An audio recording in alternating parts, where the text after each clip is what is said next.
sakhatullah fi sakhatil. Sehingga ketika ada orang tua yang agak brengsek gitu, anak-anak tetap hormat. Punya orang tua yang miskin, yang sudah miskin, tukang tombok nomor, banyak kan di kampung gitu. Ya tetap hormat. Coba kalau dari awal kita ngajari orang tua kamu hormati ya, kalau baik, kalau tidak ada usah. Bisa geger Indonesia. Tapi barokahnya ajaran-ajaran itu Indonesia tertib karena ada ajaran. Nah, ini di sini pesantren dan Unisula semua harus berkontribusi membuat ajaran yang benar itu adalah ciri utama Islam. Sehingga Islam ini dimulai dengan ajaran kalimatu haqqin alaiha nahya wa alaiha namut. Sehingga kita tenang seperti ini. Saya ini termasuk kiai yang tenang. Meskipun kata orang banyak saya ini kiai besar, tapi termasuk kiai yang paling tenang. Termasuk yang paling tenang. Karena saya ini pakai mazhab orang-orang hebat. Saya berkali-kali cerita, orang kayak Imam Syafi'i itu orang yang luar biasa. Saya berkali-kali cerita, orang yang tadi nyium tangan kamu ya Imam Syafi'i, di belakang tuh ngerasani kamu, menghujat kamu. Jawabannya enak saja. Berarti saya alhamdulillah orang yang wibawa. Buktinya di depan saya nggak berani. Jadi enteng saja. Diceritain sebagian kampung, sebagian separuh dari warga kamu itu nggak suka kamu. Ya bagus, saya nggak suka saya, nggak akan utang duit saya. Di mana-mana orang utang itu karena teman dekat. Kalau nggak seneng pasti minimal nggak utang, nggak pinjam mobil, nggak pinjam apa. Berkah mana yang seneng sama yang gede? Jadi dianggap enteng saja. Semua yang dialamin dianggap enteng saja. Misalnya punya istri pemarah, ya bagus lah marahin suami. Kalau marahin tonggo malah ribet. Jadi kamu harus terima kasih kalau dimarahin istri. Bagus lah marahin saya mah, kalau marahin tonggo ribet. Jadi enteng saja. Tapi kita sekarang itu karena nafsu ya, sehingga menghadapi hidup ini ribet. Ulama dulu kalau mau mati itu senangnya bukan main. Sudah lama saya ini ingin gak maksiat. Kayaknya gak maksiat paling efektif itu mati. Ya tidak apa-apa Gusti, kalau sebaiknya mati ya mati aja. Enteng saja. Jadi melihat kematian itu akhir dari segala keburukan atau potensi keburukan. Apapun baik kita sekarang, suatu saat mungkin kita gak baik. Yang bisa menghentikan ketidakbaikan atau potensi ketidakbaikan itu apa coba? Mati kan? Berarti mati itu mengerikan apa menyenangkan? Mesti kamu tidak berani menjawab. Meskipun secara ilmu kamu berani, tapi secara rasa agak berani kan? Saya ulang lagi ya, yang bisa menghentikan keburukan atau potensi keburukan itu apa coba? Apa? Kematian. Berarti kematian itu menyenangkan atau menyusahkan? Apapun kamu tidak berani jawab karena kamu agak-agak duniawi itu kelihatannya. Tapi secara ilmu kamu tahu kan kalau mati itu tidak buruk-buruk banget. Karena apa? Itu akhir dari segala keburukan.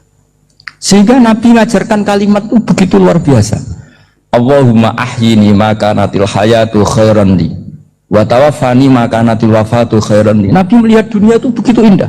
Ya Allah, kalau saya ini hidup, anggap saja hidup ini ziyadatan li fi kulli khairin, menjadi modal saya menambah segala kebaikan.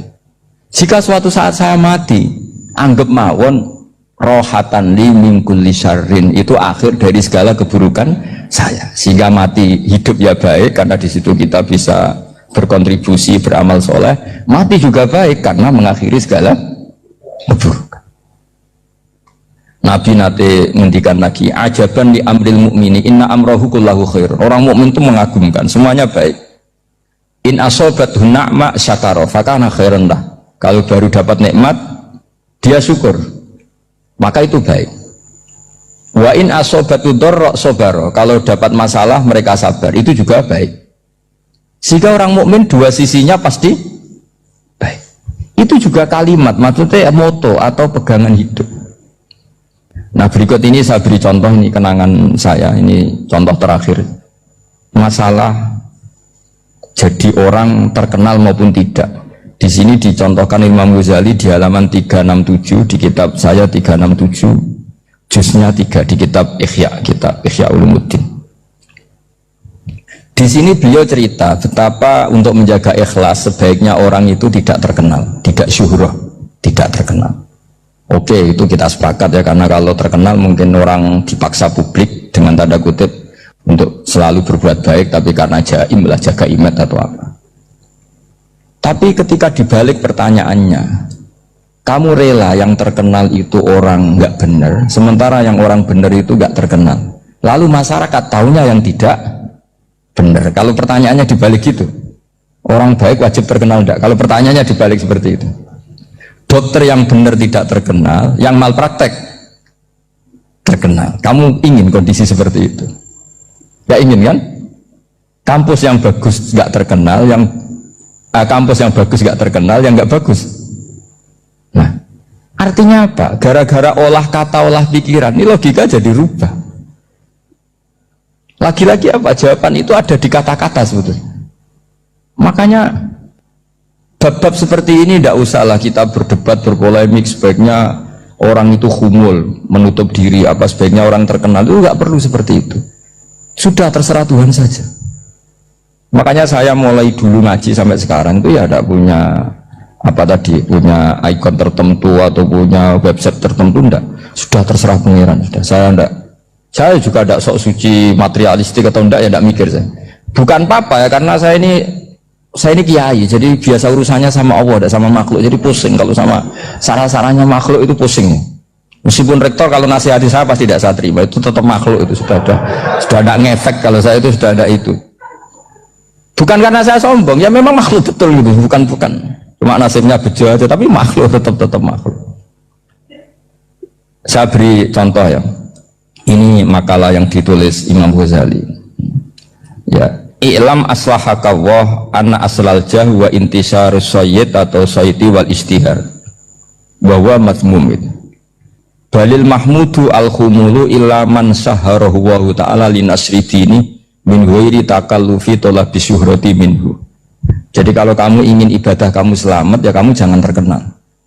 Tapi resikonya adalah kalau kebaikan itu tidak terkenal, maka agak dikenali. Kalau nggak dikenali berarti masyarakat hanya punya percontohan yang tidak baik, karena yang baik tidak terkenal. Jadi itulah ulama-ulama dulu. Jadi apa-apa itu dibanding-bandingkan. Kemudian nanti kelihatan, jawabannya itu kelihatan.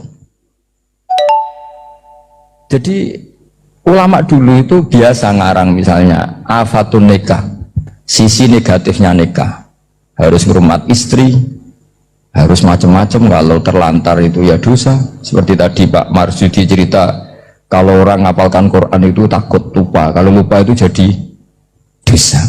Pertanyaannya, kalau semua orang takut lupa, takut dosa, semua orang nggak hafal Quran karena potongan-potongan lupa. Cara berpikir tidak seperti itu. Kalau berpikir ya namanya hafalan, ya inginnya hafal, kan nggak ingin lupa. Nah nanti kalau takdirnya lupa karena hal-hal yang dimaklumi oleh syariat itu nggak yang termasuk dosa. Yang dosa itu lupa ta'iwiri udhrid syar'iyin, lupa yang tidak ada sebab yang apa? Syar'i. Tapi lupa bawaan EQ-nya tidak bagus, lupa bawaan sering dibentak. Oh, itu nggak masalah karena bawaannya orang tertekan itu ya lupa. Coba kamu hafal Quran, terus punya kredit jatuh tempo, pas hari itu aku yakin nggak cerdas sudah. Itu bawaannya orang tertekan itu pasti lupa. Jadi ya saya teruskan ya. Jadi terus ada makalah yang sangat bagus sekali tentang itu. Saya baca ya. Wa yadullu ala dzalika anna Allah azza wa jalla amaral anbiya'a bi idharil amali lil iktida wa khassahum bi mansibin nubuwah wa la yajuzu ayyudhanna bihim annahum khurrimu afdhalal amalen. Jadi orang yang terlalu mendewa-dewakan khumul itu menutup diri, oke itu baik, karena dengan khumul, dengan menutup diri Anda tidak riya, Anda tidak pamer. Tapi kata Imam Ghazali, kamu juga harus ingat, di antara syaratnya Nabi itu harus mengumumkan kalau beliau itu seorang Nabi, harus memaklumatkan kalau beliau seorang Nabi supaya bisa diikuti. Caranya sholat harus diumumkan, sehingga Nabi itu mengatakan harus jamaah, karena dengan cara jamaah itu bisa shollu kama ra'aitumuni usolli. Coba kalau Nabi sholatnya nggak diperlihatkan, kamu harus sholat yang benar, caranya gimana ya Rasulullah, itu rahasia. Bingung nggak kira-kira? Bingung nggak? Ya misalnya amal rahasia selalu lebih baik. Terus ada pertanyaan, Nabi ngendikan kamu sholat yang benar, caranya gimana Nabi? Ya itu rahasia. Terus gimana coba? Oh kunci ini kok gue melebu jadi kancaku malah rano lawat jadi lagu bocah ngono dikandani. Dadi neraka iku gak usah lawan Gus, dadi langsung mlebu. Lha nek kowe wae sing mlebu aku moh. Terus kowe iku nek ora usah bayangno liwat Siratal Mustaqim. Mergo wedi nek liwat Siratal Mustaqim kan luwih cilik timbang rambut, luwih landhep timbang pedang. Sing ngongkon liwat kono iku ya sapa? Ngomong sing soleh-soleh sing tawakal iku sak koyo kilat. Dewe Kanjeng Nabi nek sing soleh kalbarkil khotib kok sak kedepan mripat kok swarga. Ana sing kalbalkil abab koyo ujaran sing banter pos. Rata-rata wong soleh iku menculot, orang nguwat. Lah kowe wis rencana nguwat ya karepmu dhewe. Wis direncanakno. Wong belah gak ngono iki. Wong belah iku nak korban niku kefat kudu wedhus sing suwune iku blantong tak kandhani Pak, ora ana sungune lah anggere setahun iku susah. Lho Gus, tak ngliwati Siratal Mustaqim cekelan opo? Lan wong belah nak korban iku kudu sing sungune apa? Blantong. Tapi ana hikmah ya akhire sing korban keren-keren. Mergo alasane ra kena. Nggo cekelan kan jarene nak wedhus korban kan ditumpaki terus cekelan apa? Sungulan ora ana sungune Gus piye Gus? Ya pun Pak terserah Pak terserah. Padahal kacek akeh. Misalnya sing poel ora ana sungune 22 juta 200, sing ana sungune 3 juta. Gak masalah dene. Timbang tiba kok ora ana cekelan. Aduh masalah uang. Nah niku kandhani sing korban sapi-sapi kudu kan gobedi tapi sungune cilik, kudu sing golek blantong. Cara wong belah. Mun dene bayangno iso ngono. Ora usah ngono, bayangno swarga terus kaya wis wong-wong bayangno kok sing repot-repot. Bayangno sing kaya kilat wis swarga. Sampai ditakoki malaikat, kowe ora neraka mboten. Ya iku ya wis liwat, dadi liwat ora kudu. Ya dadi wa minkum illa waridua, mesti wong liwati neraka, tapi carane ora usah. Ora wajib napa. Wah, itu pilihan. Sampeyan kepen petualangan ya monggo. Ben seru-serunan. Tapi tak jamin yo. Lha wong ning gone gambarane Nabi ku wis ngono cek digantoli kok ngisor. Dudu ora kok nguwat tok. Isih napa? Gantoli kok ngisor. Dari malaikat bagian rokok iku ana panitia tukang gantoli sing napa. Wis potensine wis terusno dhewe iku. Tapi nek sing terbang wis aman napa? Inna wa sa'atana wa ta'ala iku indahu ana ing sandinge wa ta'ala ilmu saat itu ilmu tentang kiamat.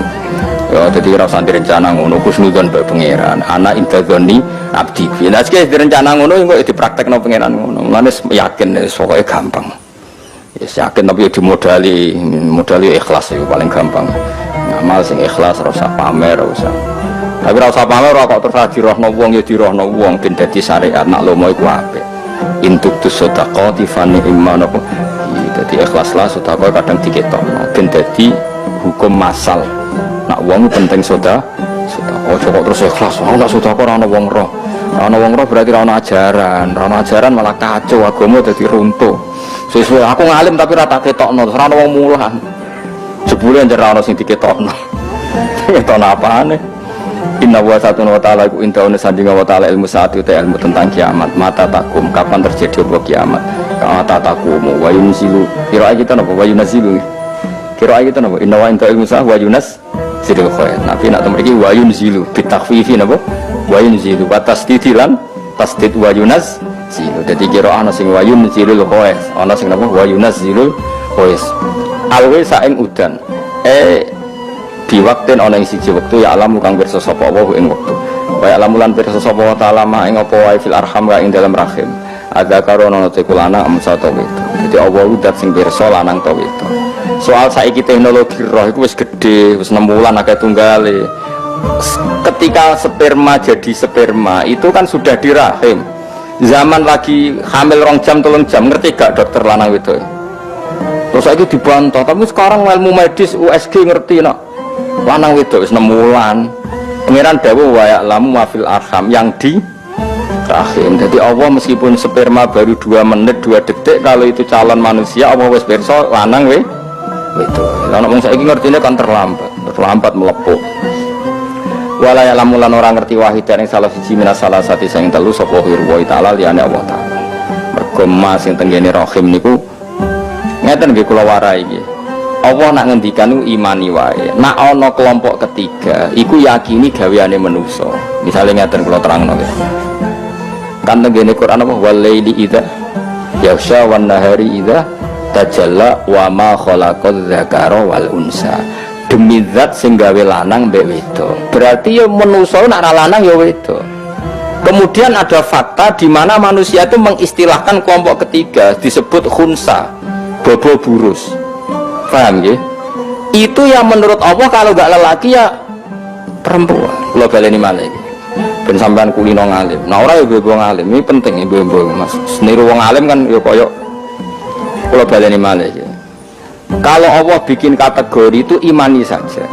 Karena kategori ketiga atau yang di luar yang dikatakan Allah itu gaweane manusia. Misalnya Allah ngendikan wa ma khalaqadz dzakara wal unsa, demi zat yang menciptakan lelaki dan perempuan. Ya sudah, manusia itu kalau nggak lelaki ya.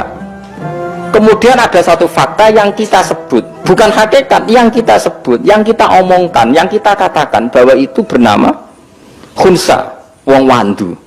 Itu kita yang mengatakan, tapi di mata Allah, Allah tahu betul kalau itu hakikatnya lelaki atau perempuan. Coba misalnya ada orang lelaki terus kemudian bergaya-gaya perempuan, Allah tahu betul kalau orang ini nggak bisa hamil. Andai kan dia menjimak perempuan mungkin jadi anak, karena hakikat dia benar-benar lelaki.